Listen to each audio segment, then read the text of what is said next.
اور اس میں جو الفاظ ہیں صحیح مسلم سے ہیں، حضرت ابو ہریرہ سے مروی ہے۔ ترجمہ ہے، آقا علیہ السلام نے فرمایا ایمان کی 70 سے کچھ زیادہ شاخیں ہیں، جن میں سب سے افضل لا الہ الا اللہ کا اقرار کرنا ہے، اور ان میں سب سے نچلا درجہ کسی تکلیف دہ چیز کا راستے سے دور کر دینا ہے، اور حیا بھی ایمان کی ایک شاخ ہے۔ اسی طرح آقا علیہ السلام کا فرمان ہے، جس شخص میں 3 خصلتیں ہوں گی وہ ایمان کی مٹھاس کو پالے گا، ایمان کی مٹھاس کو پا لے گا جس میں یہ 3 خصلتیں ہوں گی۔ آقا علیہ السلام نے فرمایا اللہ اور اس کا رسول اسے باقی تمام چیزوں سے زیادہ محبوب ہوں، جس شخص سے بھی اسے محبت ہو وہ محض اللہ تعالیٰ کی وجہ سے ہو، اور کفر سے نجات پانے کے بعد دوبارہ حالت کفر میں لوٹنے کو وہ اس طرح ناپسند کرتا ہو جیسے آگ میں پھینکے جانے کو ناپسند کرتا ہے۔ اسی طرح حضرت انس سے مروی ہے، آقا علیہ السلام نے فرمایا تم میں سے کوئی مومن نہیں ہو سکتا جب تک کہ میں اسے اس کے والد یعنی والدین، اس کی اولاد اور تمام لوگوں سے زیادہ محبوب نہ ہو جاؤں۔ ایک اور حدیث مبارکہ بہت خوبصورت اسی چیپٹر سے لیتے ہیں۔ حضرت ابو امامہ سے روایت ہے، حضور صلی اللہ علیہ وسلم نے فرمایا جس شخص نے اللہ تعالیٰ کے لیے محبت کی، اللہ تعالیٰ کے لیے دعوت رکھی، اللہ تعالیٰ کے لیے دیا اور اللہ تعالیٰ کے لیے دینے سے ہاتھ روک لیا، بس اس نے اپنا ایمان مکمل کر لیا۔ حقیقت ایمان پر حدیث مبارکہ ہے، حضرت علی کرم اللہ وجہہ سے مروی ہے، حضور صلی اللہ علیہ وسلم نے فرمایا ایمان نام ہے دل سے پہچاننے، زبان سے اقرار کرنے اور ارکان پر عمل کرنے کا۔ اس کے جو راوی ہیں وہ فرماتے ہیں کہ اگر یہ سند، یہ چین آف نریٹرز جو ہے، اس کو اگر پڑھ کر دم کر دیا جائے تو پاگل ہے وہ بھی ٹھیک ہو جائے گا۔ صرف جو اس کے راوی ہیں، اس کے سند میں جتنے افراد کے نام آتے ہیں، اگر اس چین کو پڑھ کے پاگل پہ بھی دم کر دیا جائے تو وہ بھی اللہ اس کو شفا عطا فرمائیں گے۔ اس کے بعد مومن کی علامات اور صفات کا بیان میں حضرت ابو ہریرہ سے مروی ہے، آقا علیہ السلام نے فرمایا جو اللہ پر اور روز قیامت پر ایمان رکھتا ہے اپنے ہمسائے کو نہ ستائے، اور جو اللہ اور روز قیامت پر ایمان رکھتا ہے اپنے مہمان کی عزت کرے، اور جو اللہ اور روز قیامت پر ایمان رکھتا ہے منہ سے اچھی بات نکالے یا خاموش رہے۔ آقا علیہ السلام کی تعلیمات میں ہمارے لیے ہمارے اپنے شب و روز کا جائزہ لینے کے لیے اور اس کے مطابق اپنے اندر تھوڑی بہت تبدیلی کا آغاز کرنے کی ضرورت ہے۔ اسلام کے بیان میں حضرت عبداللہ بن عمر سے روایت ہے کہ حضور صلی اللہ علیہ وسلم نے فرمایا اسلام کی بنیاد 5 چیزوں پر ہے، یہ گواہی دینا کہ اللہ کے سوا کوئی معبود نہیں اور اس کی محمد اللہ کے رسول ہیں، اور نماز قائم کرنا، زکوٰۃ ادا کرنا، حج کرنا اور رمضان کے روزے رکھنا۔ اسی طرح حدیث مبارکہ حضرت سمرہ سے روایت ہے، حضور صلی اللہ علیہ وسلم نے فرمایا نماز قائم کرو، زکوٰۃ ادا کرو، حج اور عمرہ کرو، استقامت اختیار کرو، تمہیں استقامت دی جائے گی۔ اسی طرح ایک اور حدیث مبارکہ ہے، آقا علیہ السلام نے فرمایا، حضرت ابن عباس سے روایت ہے کہ جس شخص نے نماز قائم کی، زکوٰۃ ادا کی، بیت اللہ کا حج کیا، رمضان کے روزے رکھے اور مہمان نوازی کی، وہ جنت میں داخل ہوگا۔ ان حدیث میں اور ایک اور حدیث مبارکہ اگر آپ پڑھیں، آقا علیہ السلام نے فرمایا 5 کام ایسے ہیں جن کو جو بھی شخص ایمان کی حالت میں سر انجام دے گا وہ جنت میں داخل ہو جائے گا۔ جو شخص وضو کا رکوع، سجود اور اوقات کا خیال رکھ کر 5 وقت کی نماز کی پابندی کرے، رمضان کے روزے رکھے، اور اگر استطاعت ہو تو بیت اللہ کا حج کرے اور زکوٰۃ ادا کر کے اپنے نفس کی پاکیزگی کا سامان کرے اور امانت ادا کرے۔ ابھی دیکھیے امانت ادا کریں، مہمان نوازی اور استقامت، ان اعمال کو آقا علیہ السلام نے حدیث مبارکہ میں جو ارکان ایمان ہیں ان کے ساتھ بیان فرمایا ہے، ان کے ساتھ جوڑ کر حدیث میں یہ سارے جو ہے معاملات ہیں یہ آئے ہیں۔ اس کے بعد مسلمان کی علامات اور صفات کے بیان میں آقا علیہ السلام نے فرمایا، حضرت عبداللہ بن عمر سے روایت ہے کہ ایک آدمی نے حضور صلی اللہ علیہ وسلم سے عرض کیا کون سا مسلمان افضل ہے؟ آپ نے فرمایا جس کی زبان اور ہاتھ سے دوسرے مسلمان محفوظ ہوں۔ آج کے دور میں اس ایک حدیث مبارکہ کو ہی سمجھنے اور اس پر عمل کرنے سے ہمارے معاشرے میں بہت بڑی بڑی تبدیلیاں آ سکتی ہیں۔ حضرت ابو ہریرہ سے مروی ہے، حضور صلی اللہ علیہ وسلم نے فرمایا مسلمان کا بھائی ہے، وہ نہ اس سے خیانت کرتا ہے اور نہ اس سے جھوٹ بولتا ہے اور نہ اسے ذلیل کرتا ہے، اور ہر مسلمان پر دوسرے مسلمان کی عزت، اس کا مال اور اس کا خون حرام ہے۔ دل کی طرف اشارہ کر کے فرمایا تقوی یہاں ہے کسی مسلمان کے لیے اتنی برائی کافی ہے کہ وہ اپنے کسی مسلمان بھائی کو حقیر سمجھے۔ اپنا محاسبہ کرنے کے لیے آقا علیہ السلام کی حدیث مبارکہ پر ہمیں غور کی ضرورت ہے۔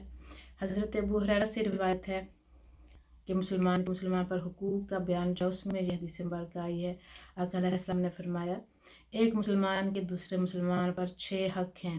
عرض کیا گیا یا رسول اللہ وہ کون سے حق ہیں؟ فرمایا جب تو مسلمان کو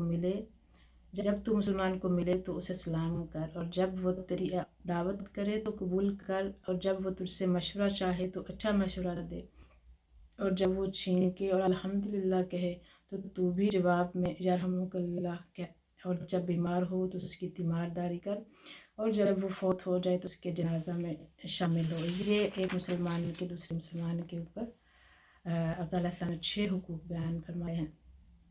اسی چیپٹر کی جو آخری حدیث ہے بہت تھوڑی طویل ہے مگر بہت خوبصورت ہے۔ حضرت ابو ہریرہ سے روایت ہے، اس کو یہ مسلم اور بخاری دونوں میں آئی ہے۔ آقا علیہ السلام نے فرمایا بے شک قیامت کے دن اللہ تعالیٰ فرمائے گا اے ابن آدم میں بیمار ہوا اور تو نے میری مزار پرسی نہیں کی۔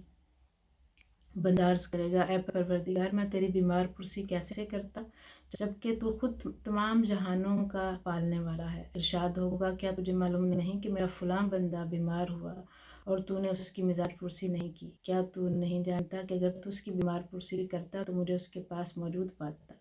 اے ابن آدم میں نے تجھ سے کھانا طلب کیا اور تو نے مجھے کھانا نہ کھلایا۔ بندہ عرض کرے گا اے پروردگار میں تجھے کھانا کیسے کھلاتا جبکہ تو تمام جہانوں کا پالنہار ہے؟ ارشاد ہوگا کیا تجھے معلوم نہیں کہ میرے فلاں بندے نے تجھ سے کھانا مانگا اور تو نے اسے کھانا نہیں کھلایا؟ کیا تو نہیں جانتا کہ اگر تو اسے کھانا کھلاتا تو اس کا ثواب میری بارگاہ سے پاتا؟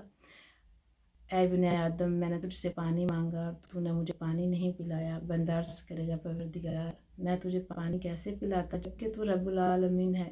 ارشاد ہوگا میرے فلاں بندے نے تجھ سے پانی مانگا اور تو نے اسے پانی نہیں پلایا۔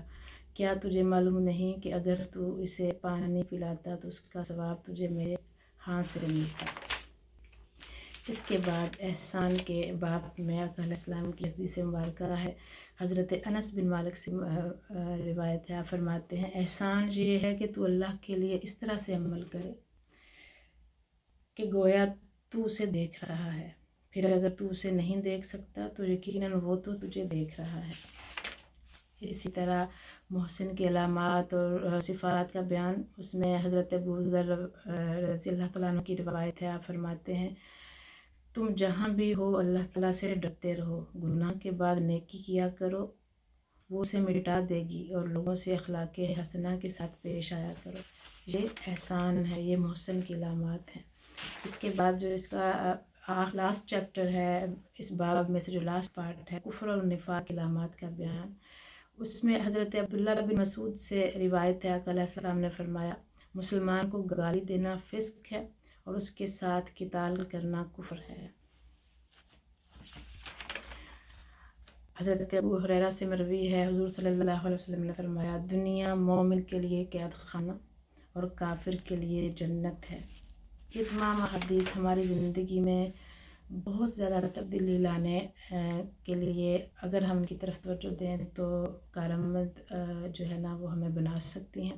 ہماری سوچوں کو، ہمارے انگزائٹیز کو کیا علاج ہے ان کے اندر، ہمارے ڈپریشنز کا، ہم جو کمپیریزن کرتے ہیں دوسروں کے ساتھ ان کے ساتھ، ان احادیث مبارکہ میں بہت سبق ہے ہمارے لیے۔ حضرت عبداللہ بن عمر سے روایت ہے، رسول اللہ صلی اللہ علیہ وسلم نے فرمایا 4 باتیں جس میں ہوں وہ خالص منافق ہے، اور جس کے اندر ان میں سے کوئی ایک ہو تو اس میں نفاق کی ایک خصلت ہے یہاں تک کہ اسے چھوڑ دے۔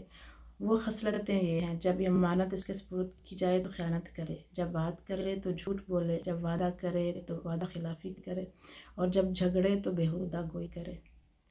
اور حضرت انس بن مالک فرماتے ہیں کہ حضور صلی اللہ علیہ وسلم نے فرمایا انصار سے محبت ایمان کی نشانی ہے اور انصار سے بغض منافقت کی علامت ہے۔ حضرت ام سلمہ سے روایت ہے، رسول اللہ صلی اللہ علیہ وسلم فرمایا کرتے تھے کوئی منافق حضرت علی سے محبت نہیں کرتا اور کوئی مومن حضرت علی سے بغض نہیں رکھتا۔ اور ایک حدیث مبارکہ حضرت علی نے فرمایا، حضرت زر بن حبیش جو ہے اس کو روایت کرتے ہیں، حضرت علی نے فرمایا، یہ ان کا فرمان ہے کہ قسم ہے اس ذات کی جس نے دانہ چیرا اور جس نے جانداروں کو پیدا کیا، حضور صلی اللہ علیہ وسلم نے مجھ سے عہد فرمایا تھا کہ مجھ سے صرف مومن محبت کرے گا اور صرف منافق ہی مجھ سے بغض رکھے گا۔ حضرت علی سے محبت رکھنا ایمان کی علامت ہے، مومن ہونے کی علامت ہے، اور آپ سے بغض منافقت کی علامت ہے، اس کا اظہار ہے۔ اس چیپٹر میں اور بھی بہت ساری، ٹوٹل اس چیپٹر میں 68 احادیث ہیں، پورے باب میں مختلف عنوانات کے تحت جو جمع ہوئی ہیں۔ آپ ان کو سب کو اگر پڑھیں تو، اگر ہم اس میں لسٹ اور بھی کرنا چاہیں تو ہمیں اپنے کرنے کے لیے، لائف کے لیے بہت سارے ایک چیک لسٹ پوری ہمیں مل سکتی ہے کہ ہمیں کن باتوں سے کرنے، کن باتوں سے روکنے کے لیے رکنے کے لیے علیہ السلام نے حدیث میں ہمیں تلقین فرمائی ہے۔ اور ہمارا ایمان جس کا تعلق ہمارے اندر سے ہے، اسلام جس کا تعلق ہمارے ظاہر سے ہے، اور احسان جو خوبصورتی ہے ایمان کی، اسلام کی، اللہ تعالیٰ نے آقا علیہ السلام کی زبان اقدس سے یہ جو ہدایت ہم تک پہنچائی ہے، ہمارے قائد نے ایک چیپٹر میں ان سب حدیث کو ایک جگہ جمع کیا ہے۔